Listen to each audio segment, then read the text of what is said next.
नमस्कार। हमारा देश और पूरा विश्व आज कोविड-19 की चुनौती का सामना कर रहा है। कोविड-19 अभी खत्म नहीं हुआ है। ऐसे में हमारा फर्ज है कि हम सतर्क रहें। इसलिए जब तक दवाई नहीं तब तक कोई ढिलाई नहीं। कोरोना से बचाव के लिए जरूरी है नियमित रूप से हाथ धोना, मास्क पहनना और आपस में उचित दूरी बनाए रखना। याद रखिए, 2 गज दूरी मास्क है जरूरी। खांसी, बुखार या सांस लेने में कठिनाई होने पर हेल्पलाइन नंबर 1075 पर संपर्क करें। नमस्कार बच्चों। अब हम ऋण पत्रों के निर्गमन का भाग 2 के बारे में हम पढ़ेंगे।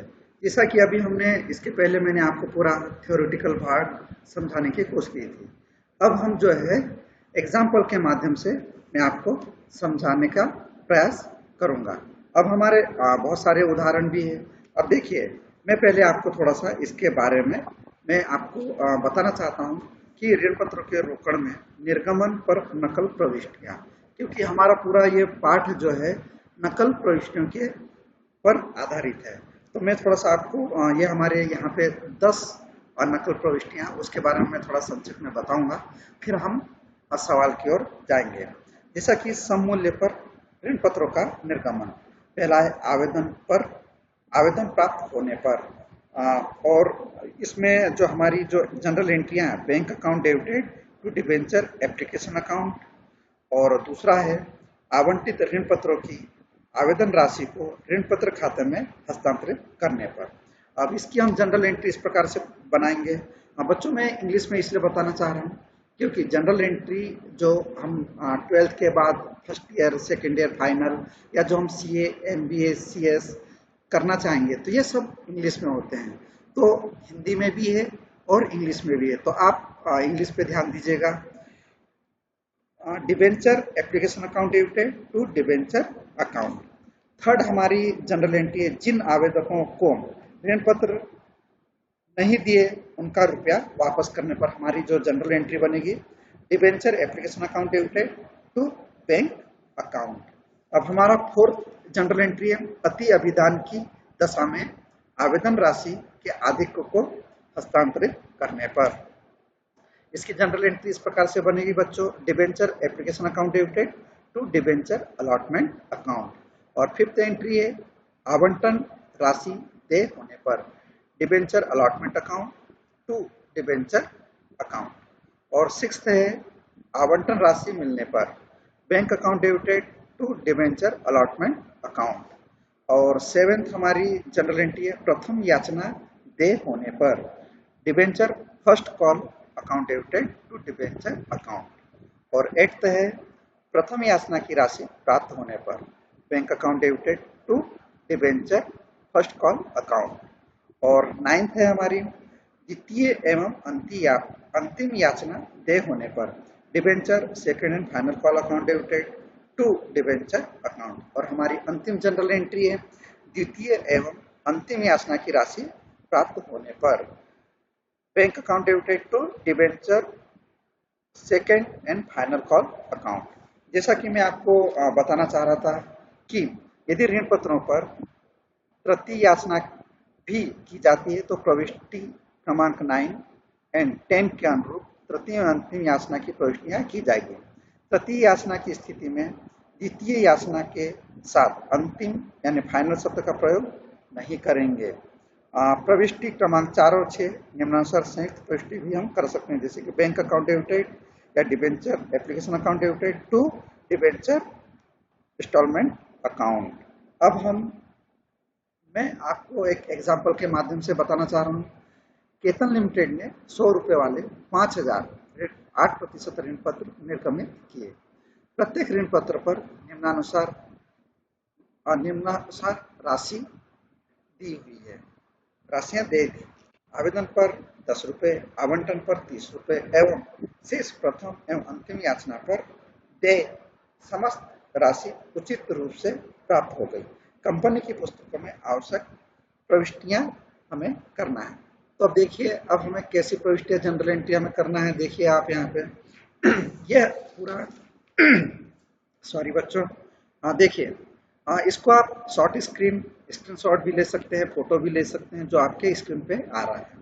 ये बहुत सिंपल और सरल जनरल एंट्रियां हैं और परीक्षा में आप देखते हैं एग्जाम्पल पहला, एग्जाम्पल दूसरा, ये आता ही आता है।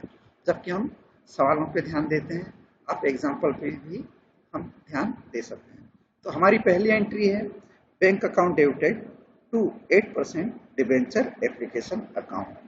हमारा डेबिट और क्रेडिट में 50,000 और 50,000 दिया है। और इसको हम देखिए नरेशन में हम लिख सकते हैं amount receive on debenture application.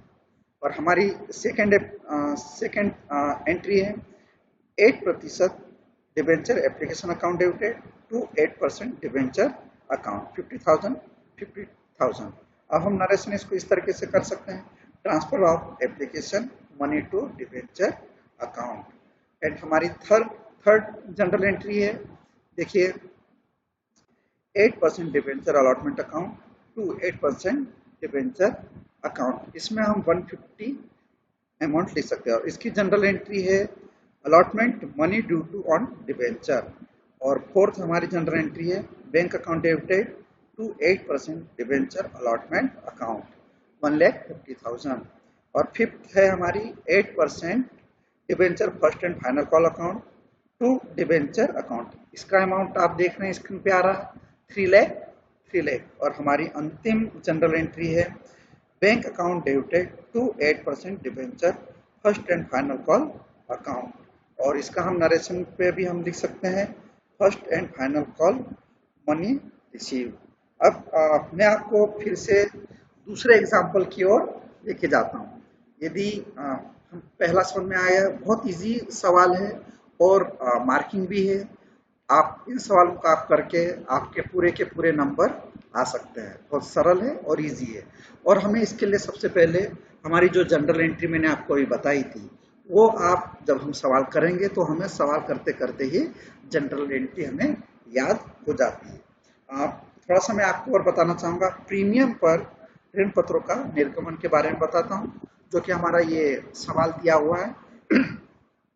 यदि ऋण पत्रों को प्रीमियम पर निर्गमित किया जाता है तो आवंटन या जिस किसी भी याचना के साथ प्रीमियम की राशि मांगी जाती है, उस समय ऋण पत्र पर प्रीमियम की राशि प्रतिभूति प्रीमियम खाते में क्रेडिट की जाती है। ध्यान से सुनिए बच्चों, किसी भी भिन्न निर्देश के अभाव में प्रीमियम की राशि आवंटन के समय मांगी जाती है। अब प्रीमियम का कैसे उपयोग करते हैं, देखिए ऋण पत्रों पर प्राप्त प्रीमियम पूंजीगत लाभ होता है।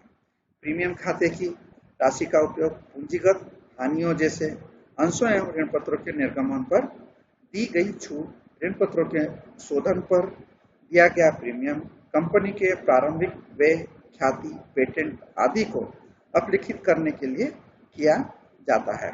अब मैं प्रीमियम की जनरल एंट्री के बारे में आपको थोड़ा सा बताना चाहता हूँ। प्रीमियम की चिट्ठे में प्रस्तुति, प्रतिभूति प्रीमियम खाते को चिट्ठे के दायित्व पक्ष में संचय तथा आधिक्य शीर्षक में दिखाया गया। इसकी जनरल एंट्री देखिए आप, आवंटन की राशि देय होने पर हम कैसे जनरल एंट्री किसी करेंगे बच्चों, ध्यान से सुनिए। Debenture allotment account debited to debenture account और सिक्योरिटी प्रीमियम रिजर्व अकाउंट के रूप में हम लिख सकते हैं।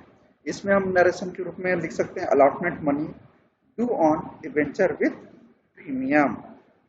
अब देखिए हमारा जो सवाल आता है हमारा एग्जाम्पल 2 के तरफ, बिट्टू लिमिटेड ने 100 रुपए वाले 4,000 10% ऋण पत्र 5% प्रीमियम पर निर्गमित किए, जिन पर 20 रुपए आवेदन पर, 35 रुपए आवंटन पर प्रीमियम सहित एवं शेष राशि प्रथम एवं अंतिम याचना पर देय है। अब हम बिट्टू लिमिटेड की पुस्तकों में जनरल के आवश्यक लिखे कीजिए। देखिए एग्जाम्पल पहला और एग्जाम्पल दूसरा बहुत ही ज्यादा इंपॉर्टेंट है। अब इसमें जो नाम दिख रहा है, जब हमारा एग्जाम्पल और जब हम परीक्षा में नाम चेंज हो सकता है, बाकी सवाल की जो मेथड है हमें ध्यान रखना है। तो हम अब इसके सवाल पर आते हैं। देखिए कि हमें इसको कैसे हमें सवाल करना है। देखिए इसकी जनरल एंट्री है, पहली एंट्री है bank account debited to 10% debenture application account, हमारे स्क्रीन पे दिया हुआ है 80,000। अब इसका नरेशन हम इस प्रकार से लिखते हैं एप्लीकेशन मनी रिसीव, बहुत सिंपल है। और दूसरी एंट्री है जनरल एंट्री है 10% debenture application account debited to debenture account, इसमें भी दिया हुआ है 80,000।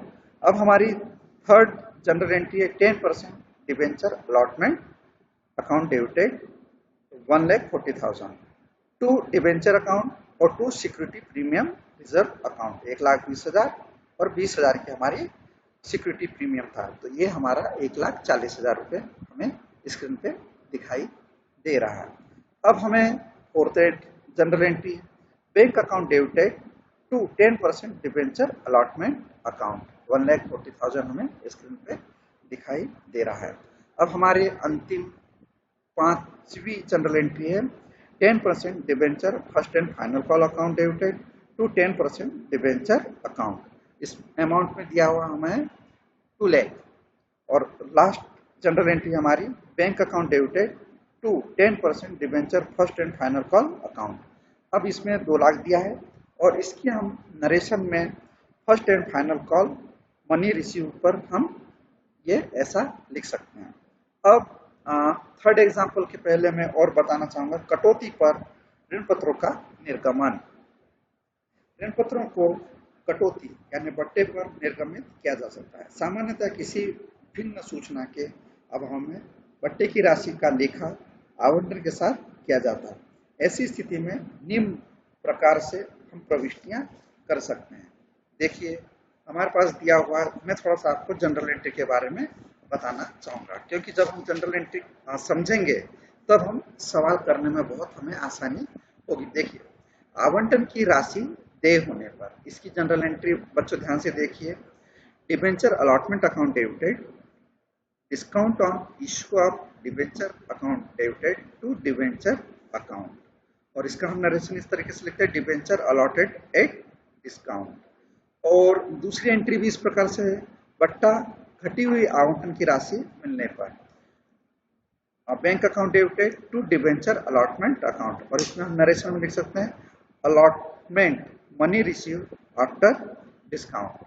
अब मैं चिट्ठे में कटौती की प्रस्तुति के बारे में थोड़ा सा और डिटेल में बताना चाहता हूँ, फिर हम एग्जाम्पल थर्ड के बारे में आएंगे। जब हम इसके रूल एंड रेगुलेशन बहुत अच्छे से समझेंगे तब हम सवाल बहुत आसानी से कर सकते हैं और हम अपने साथी मित्रों को भी बताने में हमें बहुत आसानी होगी। अब देखिए चिट्ठे में कटौती की प्रस्तुति। ऋण पत्रों पर कटौती की रकम का अपलेखन न हो पाने पर चिट्ठे के संपत्ति पक्ष में अन्य चालू या गैर चालू संपत्तियां शीर्षक में के रूप में दिखाया जाता है। जबकि यदि इस राशि का अपलेखन 12 माह करने का संकेत है तो यह अन्य चालू संपत्ति की मद होगी, किंतु यदि अधिक समय का संकेत है तो अन्य गैर चालू संपत्तियां शीर्षक में दिखाया जाएगा। अब मैंने आपको पहले भी एग्जाम्पल पहला, एग्जाम्पल दूसरा और मैं अब एग्जाम्पल तीसरे के बारे में बताना चाहूँगा। यह भी काफ़ी सरल सवाल है और परीक्षा में इस तरीके के सवाल अधिकतर पूछे जाते हैं, जो कि हम सवाल में हमारे ज़्यादा से ज़्यादा हमारे अंक आ सकते हैं। देखिए अनंत लिमिटेड ने 100 रुपये वाले 6%, 8,000 ऋण पत्र 10% बट्टे पर निर्गमित किए। आवेदन पर 40 रुपये एवं शेष आवंटन पर दे थे। कंपनी की पुस्तकों में आवश्यक रोजनामचा प्रविष्टियां कीजिए, मतलब जनरल एंट्रियां हमें इसमें हमें करना है। अब देखिए इसकी जो जनरल एंट्रियां काफ़ी सरल है और इसको हम बहुत ही इजी तरीके से हम बना सकते हैं। यदि हमें जनरल एंट्री हमें याद है या हम इसको ध्यान में रखते हैं या हम जब कंटिन्यू जब सवाल हम करते हैं तो हमें इसकी जनरल एंट्री हमें अपने आप ध्यान में रहते हैं। अब मैं जनरल एंट्री बताता हूं मैं आपको। सबसे पहले हमारी एंट्री है bank account debited to 6% debenture application account. इसमें स्क्रीन पे दिया हुआ है 3,20,000 रुपये। अब इसका सिंपल मैंने आपको पहले ही बताया था नरेशन। पहली जो हमारी जनरल एंट्री है application money receive. Second general entry हमारे 6% debenture application account debited to 6% debenture account. ये भी 3,20,000 हम लिख सकते हैं। इसका नरेशन इस प्रकार से आएगा, बच्चों ध्यान से सुनिए। Transfer of application money to sorry, money to debenture account. अब हमारी थर्ड जनरल एंट्री बड़े ध्यान से सुनिएगा। 6% debenture allotment account debited, discount on 6% debenture account debited, और 6% डिबेंचर अकाउंट। यह हमारा टोटल आ गया 4,80,000। और डिस्काउंट में हमारा क्या आ गया बच्चों, ध्यान से देखो इधर स्क्रीन पे 80,000 है, तो टोटल हमारा 4,80,000 हो गया है। अब हम फोर्थ हमारी जो जनरल एंट्री है उस पर आएंगे हम। देखिए, bank account debited to 6% debenture allotment account, इसका अमाउंट हमें साफ साफ दिख रहा है 4 लाख। और इसकी जो हम क्या बोलते हैं नरेशन, इसका हमारा इस तरीके से रहेगा, अमाउंट ऑफ अलॉटमेंट रिसीव। अब जो है मैं आपको और भी आगे जब हम सवाल करेंगे तो उसके बारे में और आपको विस्तार से बताने की कोशिश करूंगा। अब जो मैं एग्जाम्पल 4 पर आता हूँ, इसके पहले मैं थोड़ा सा आपको और थोड़ा सा विस्तार से बताने की कोशिश करता हूँ। रोकड़ बही में सीधा लेखा करने पर, बच्चों ध्यान से सुनो बेटा, रोकड़ बही में सीधा लेखा करने पर हम बहुत इसका भी परीक्षा में सवाल आता है और हम इसको बहुत आसानी से कर सकते हैं। देखिए, जिस कंपनी में नकद व्यवहारों का लेखा सीधे रोकड़ बही में किया जाता है, वहां नकल प्रविष्टियां नकद व्यवहारों को छोड़कर की जाती है। नकद व्यवहारों की प्रविष्टियां रोकड़ बही के लेखे द्वारा पूरी की जाती है और गैर मौद्रिक व्यवहारों का लेखा नकद बही में किया जाता है। अब देखिए, इसको हम कैश बुक बैंक कॉलम के लिए भी हम लिख सकते हैं। इसकी जनरल एंट्री सिंपल सी होती है। अब देखिए, मैं आपको बताता हूँ। 2 debenture application account, 2 debenture allotment account, 2 debenture first call account, 2 debenture second call account, 2 debenture, और हम इसमें लिख सकते हैं third and final call account. ये हमारा फार्मूला है कैश बुक लिखने का। ये सवाल बहुत इजी और सरल है, मैं आपको बार बार बताने की कोशिश कर रहा हूँ बेटा। अब हम अति अभिदान के बारे में पढ़ते हैं। मैं आपको और थोड़ा सा डिटेल में जानना चाहता हूँ, और सब्सक्रिप्शन के बारे में बताना चाहता हूँ। जब कंपनी द्वारा निर्गमित ऋण पत्रों की संख्या से अधिक संख्या में आवेदन प्राप्त होते हैं, तो ऐसी स्थिति को ऋण पत्रों का अति अभिदान कहते हैं। फिर से ध्यान से सुनिए बच्चों, मैं क्या बोल रहा हूँ, क्योंकि हम इसको परिभाषा के रूप में भी पढ़ सकते हैं, लिख सकते हैं। फिर से सुनिए बच्चों, जब कंपनी द्वारा निर्गमित ऋण पत्रों की संख्या से अधिक संख्या में आवेदन प्राप्त होते हैं, तो ऐसी स्थिति को ऋण पत्रों का अति अभिदान कहते हैं। अंशों के अति अभिदान की भांति ही संचालक कुछ ऋण पत्र निरस्त, कुछ ऋण पत्रों पर आनुपातिक आवंटन और कुछ ऋण पत्रों के पूर्ण आवेदन पत्र स्वीकार कर सकते हैं।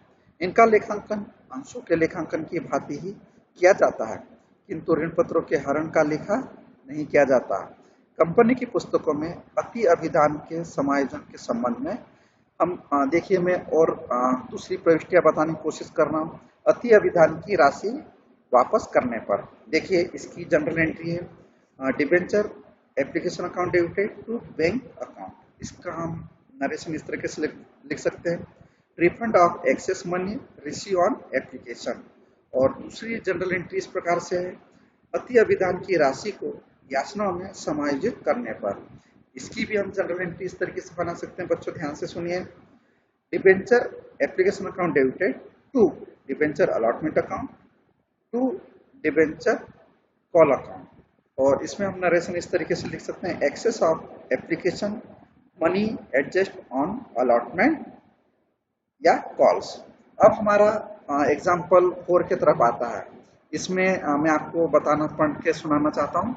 अंजलि लिमिटेड ने 10,000 ऋण पत्र 100 रुपये वाले निर्गमन किए, जिन पर 10 रुपये आवेदन पर, 30 रुपये आवंटन पर व शेष प्रथम एवं अंतिम याचना पर देने थे। 12,000 ऋण पत्रों के लिए आवेदन प्राप्त हुआ। जिसने 500 रुपये ऋण पत्रों के लिए आवेदन किया था, उसे कुछ भी ऋण पत्र नहीं दिए गए। वह रोहित, जिसने 4,000 ऋण पत्रों के लिए आवेदन किए थे, उसे 2,500 रुपये ऋण पत्र दिए गए। आधिक्य की रकम आवंटन पर समायोजित की गई है। अब हम देखिए, इसमें हम जो है जनरल एंट्री में आपको बताने की कोशिश करूँगा। काफी सरल है और हम इसको बहुत आसानी से कर सकते हैं। तो पहली एंट्री हमारी आएगी bank account debited to debenture application account. इसमें 1,20,000 दिया हुआ है। इसका नरेशन इस तरीके से रहेगा, बच्चों ध्यान से सुनिए।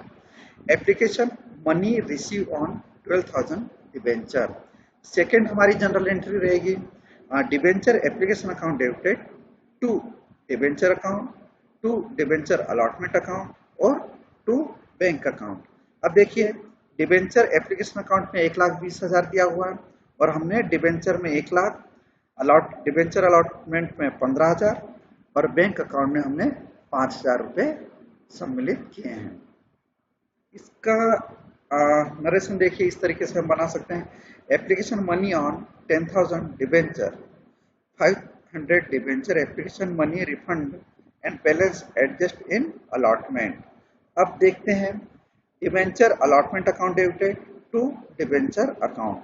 इसमें हमें साफ साफ दिख रहा है 3 लाख और 3 लाख। अब हमारी जनरल एंट्री है bank account debited to debenture allotment account. इसमें 2,85,000 और इसका नरेशन इस तरीके से हम लिख सकते हैं being allotment money receive except. कितना आ रहा है 30,000। और लास्ट की 5 एंट्री है debenture first and final call account debited to debenture account. इसमें हमारा अमाउंट दिख रहा है 6 लाख और इसकी नरेशन है first and final call money due to. और हमारी अब लास्ट की जो जनरल एंट्री है वो इस तरीके से है कि देखिए bank account debited to debenture first and final call account. इसमें हमें 6 लाख दिख रहा है और इसका हमें जो है नरेशन हम इस तरीके से बना सकते हैं कि first and final call amount receive. अब हमें ये बराबर दिख रहा है। अब हम आगे अपने और सवालों की तरफ जाते हैं जो कि हमें बहुत ही इजी तरीके से मैं आपको बताने की कोशिश कर रहा हूँ, जो कि बहुत सरल है और हमें बताया गया है। अब हम बच्चों आप ध्यान दें कि मैंने आपको कई बार सवाल भी बताया है और फर्स्ट पार्ट में मैंने आपको थ्योरेटिकल भी बताया है, जिससे कि हम जो है आगे सवाल और हम जो न्यूमेरिकल पार्ट है, थ्योरेटिकल पार्ट है, वो हम आपको ज़्यादा से ज़्यादा मैं बताने की कोशिश कर रहा हूँ। अभी हम जो है आगे जैसे कि अभी हम पढ़ सकते हैं कि हमारे इसमें दिया हुआ है कि अभी हम और सवाल दिए हुए हैं। मैं आपको सिर्फ ये बताना चाह रहा हूँ कि जब हम एग्ज़ाम में बैठते हैं तो हमें बड़ा डर लगता है कि हम सवाल करें या थ्योरी करें। तो मैं आपको थोड़ा सा सजेस्ट ये करना चाहूँगा कि जो हमें सवाल आते हैं, बहुत ही कॉन्फिडेंट हैं हम, तो हमें सवाल करने चाहिए। सवाल करने से ये फ़ायदा है हमें कि हम जो है क्या बोलते हैं हमारा समय बच जाता है। समय के अलावा हमें पूरे के पूरे हमें नंबर मिल जाते हैं। यह इसमें हमें फ़ायदा मिलता है। अब मैं जो है बच्चों हम अब जो है ऋण पत्रों का नकद मूल्य के अतिरिक्त अन्य प्रतिफल के निर्गमन के बारे में पढ़ेंगे। इसमें भी जनरल एंट्रियां होती है, तो मैं थोड़ा सा आपको जनरल एंट्री के बारे में भी मैं बताना चाहता हूँ। ऋण पत्रों का निर्गमन नकद मूल्य के अलावा भी किया जा सकता है। विक्रेताओं को उनके विक्रय मूल्य के बदले और प्रवर्तकों को उनकी सेवाओं के बदले ऋण पत्रों का निर्गमन किया जा सकता है। यदि कंपनी को कोई व्यक्ति व्यावसायिक सेवाएं प्रदान करता है तो उसके प्रतिफल स्वरूप भी ऋण पत्रों को निर्गमित किया जा सकता है। ऐसे अवसरों पर की जाने वाली नकल प्रविष्टियों के बारे में मैं आपको बताना चाहता हूँ। विक्रेताओं को ऋण पत्र निर्गमित करना, जैसे कि व्यापार क्रय करने पर हम इसको इस तरीके से एंट्री कर सकते हैं business purchase account debited to vendor account.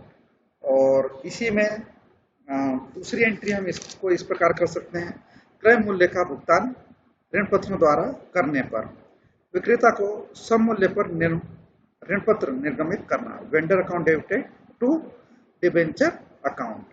दूसरी एंट्री है विक्रेता को प्रीमियम पर ऋण पत्र निर्गमित करना, अब इसमें जनरल एंट्री हमारी आएगी vendor account debited to debenture account to security premium reserve account.